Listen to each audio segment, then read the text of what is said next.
বাদশাহ হারুন রশিদের মাথায় বুদ্ধির উদয় হয়েছে। আহা, এই পাগল তো দুনিয়ার কোনো স্বাভাবিক পাগল না, এই পাগল হলো জান্নাতের পাগল, এই পাগল হলো আখিরাতের পাগল। এই পাগলের থেকে জান্নাত তো আমারও ক্রয় করার প্রয়োজন। দৌড়াইয়া যায় সমুদ্রের কিনারায়, ডাক দিয়ে বলে বাহলুল কি করো কি করো? বলে আমি জান্নাত বানাইতেছি। এই বাহলুল জান্নাত বিক্রি করবানি? হ্যাঁ জান্নাত বিক্রি করতে চাই। কয় টাকা দিয়ে বিক্রি করবা বলো? বলে যদি জান্নাত নিতে চান গোটা বাগদাদের অর্ধেক বাদশাহী দিয়া কিনতে হবে।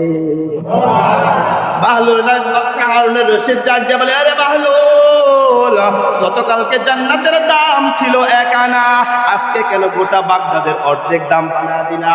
বাহলুল ডাক দিয়ে বাদশাহ হারুন রশিদ, যদি জান্নাত না দেখা ক্রয় করে তাহলে দাম 1 আনা, জান্নাত দেখা ক্রয় করলে গোটা বাগদাদের অর্ধেক। বাদশাহ হারুন রশিদের জামানায় এক পাগল ছিল, দুনিয়ার কোন পাগল না, শিক্ষিত মানুষ, আখিরাতের পাগল, নাম বাহলুল। বাহলুল মাজনুন কবরের মধ্যে যাইয়া, পুরান কবরে নিজের পাও দুইটা ঢুকাইয়া বসে থাকতো। তো বাদশাহ হারুন রশিদ আসছে, আইসা বলতেছে ও বাহলুল, কবরের মধ্যে আইসা বসে রয়েছে, কি ব্যাপার? ডাক দেয়া গায় বাদশাহ হারুন রশিদ, আমি এমন এক জায়গায় আইসা দাঁড়াইলাম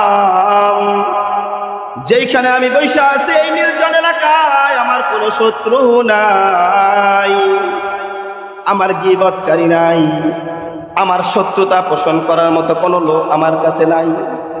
আমি যেই কবরের মধ্যে আসছি, কবরবাসী কেউ আমার সাথে তর্ক করে না।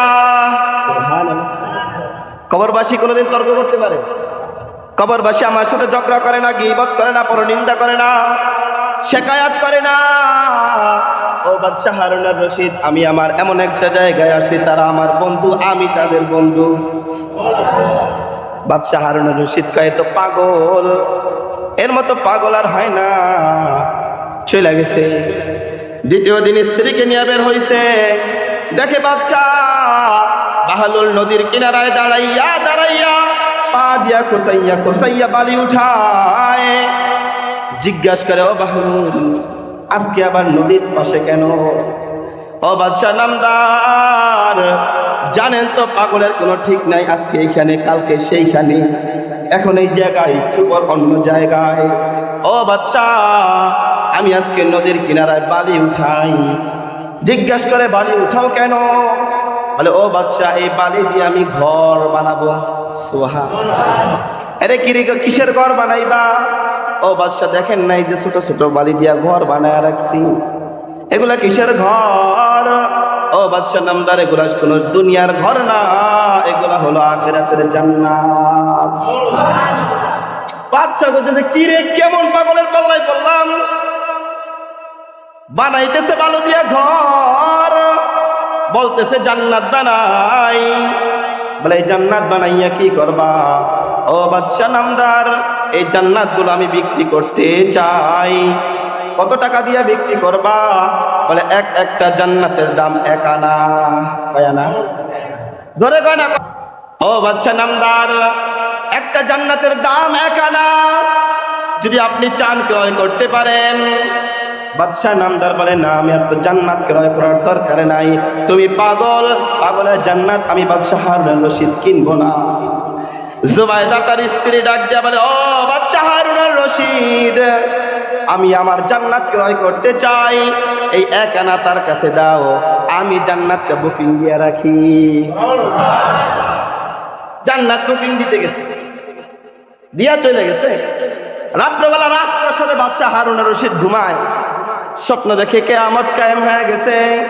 কিয়ামতের ময়দানে সকলে দৌড়াদৌড়ি করতেছে, কারো জিহ্বাটা নাভি পর্যন্ত বের হয়ে গেছে, কারো মাথার সূর্যটা আইসা চাকা ধরছে, কারো ইয়া নাফসি করতেছে, বিবস্ত্র অবস্থা দৌড়াদৌড়ি করে।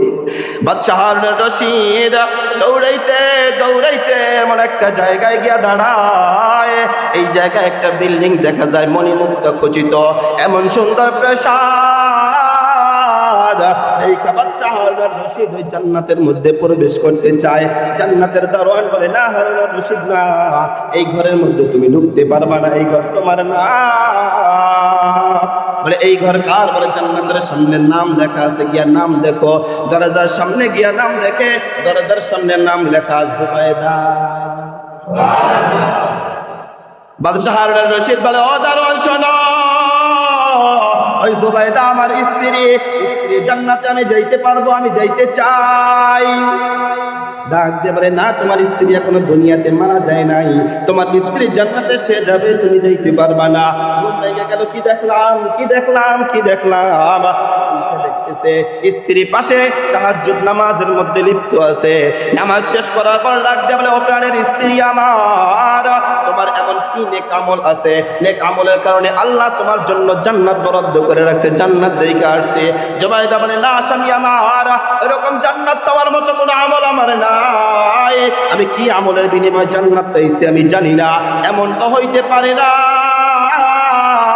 গতকালকে যে 1 আনা দিয়ে আমি একটা জান্নাত বরাদ্দ করছিলাম, না জানি আমার আল্লাহ ওই 1 আনার বিনিময়ে জান্নাতের বরাদ্দ দিয়ে দিছে। বাদশাহ হারুন রশিদের মাথায় বুদ্ধির উদয় হয়েছে।